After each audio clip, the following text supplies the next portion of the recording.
Hello, lovely people. Hello, people. How are you today? How are you today? Okay, that's it now. Right. Okay, so no more parrot. Right, what we're going to do today is we're going to look at lesson 1. Lesson 1 we're going to break into 2 parts. The first part is about vocabulary. How about it? Esta. All right, and the second part is we're going to look at a summary of the text. Okay? Yep. So here's going with the exercise. Now, to accustom to is to be weaned on. In the article, I think they refer to being weaned on New World wines. That means they were accustomed to New World wines. The area where substitute players sit is the sidelines. Now, if we look at, for example, football, there are 4 lines around the football pitch, and the players that are substitutes usually sit on benches on the sidelines. They do not play on the field. So that means they are not main players. So it's a metaphor referring to Spain as being a second-class country in the past in the text. Loyal to, the answer was devoted to. To mix in a confused mass or to confuse mentally is to jumble.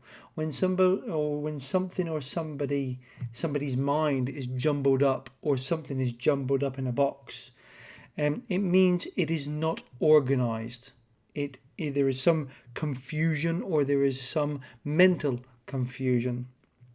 Tending to overwhelm or overcome in mind or feeling was staggeringly, and it means really just to become too much for you, too much for your mind, too much for your feelings, etc. Thoroughly wet. Now this means really wet, entirely wet. The word was soggy, thoroughly wet. To bring or come to maturity was a verb that is to ripen. Now, to ripen, the adjective would be ripe, and we can use ripe with grapes. We usually use mature with wines. We don't use say ripe wines. We say mature grapes, mature wines, but we don't say ripe wines. We say ripe grapes. Okay? Exactly the same for people. We say mature people, but we don't say ripe people. To produce by a natural process is the verb to yield. To yield, I think if we change it into a noun, the yield is the quantity of production. Deficiency is a lack of. It means when something is of a low level or something is missing. And insipid or flat is vapid. Now in this part, what we're going to do is we are going to look at the summary of the text, which was talking about Spain. Now, what it said in the text was that Spain was a country that has been on the sidelines for a long time, or had been on the sidelines for a long time.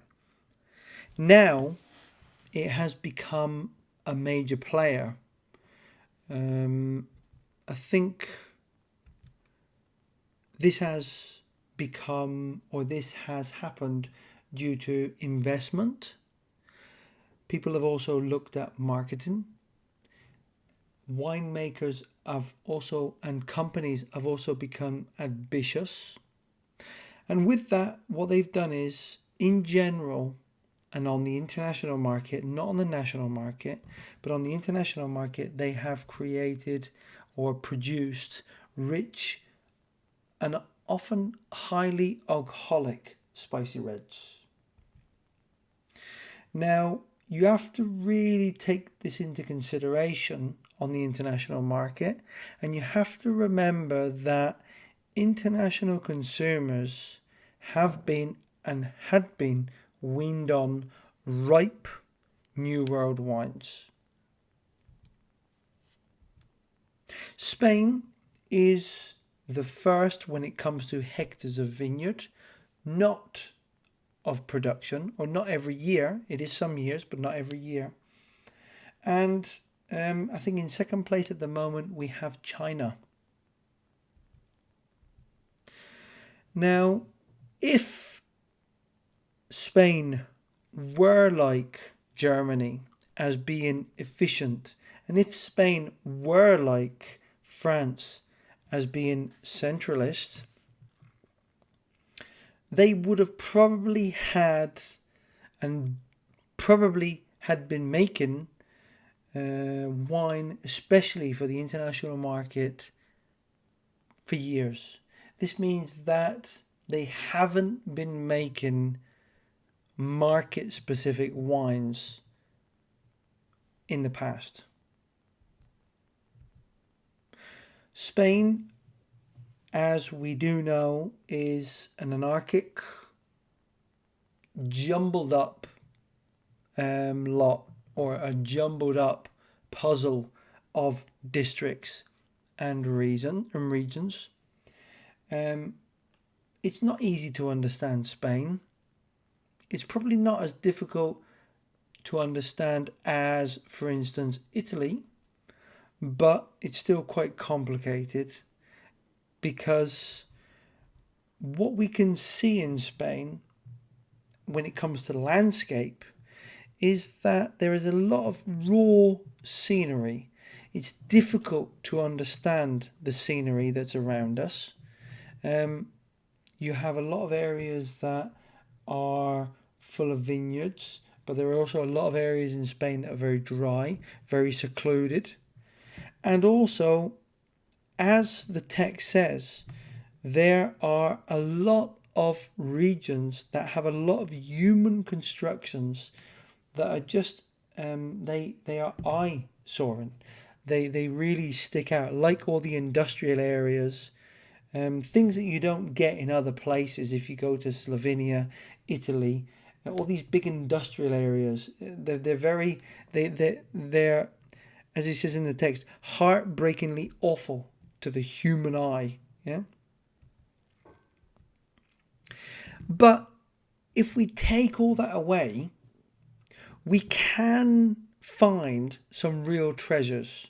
It's very easy to find very good quality wine at a very good price. And this has been changing for the last few years in Spain. I would say about 10 to 15 years.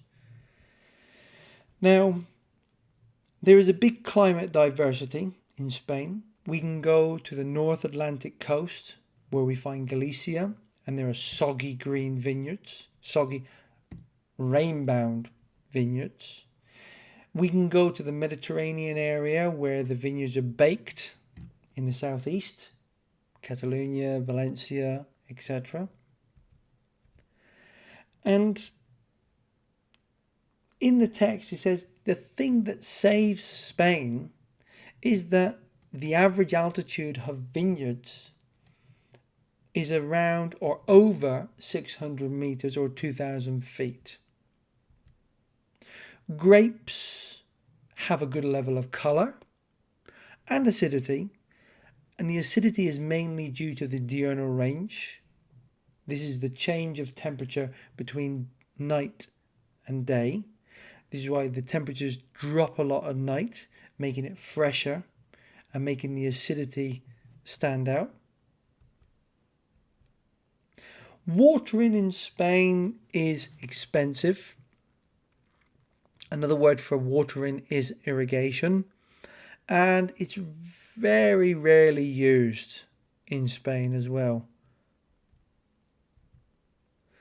The vineyards and the vines are widely spaced. The majority are bushes, or in the text it says they're bushes. I think there are a lot of trellised areas in Spain now, And we can generally say there are low yields for Spain. Why can we say that? Because we said before that Spain had the highest area in vineyard, but it didn't have the highest production. So therefore, generally speaking, yields are low. But having the yields low means that we have a lot of flavor precursors in the grapes. When we look at the lower altitude vineyards, the wines have an excessive alcohol, and they also have a lack of acidity. So in other words, they're missing that acidity. The traditional solution to this was to add white grapes or even white wines to the blends.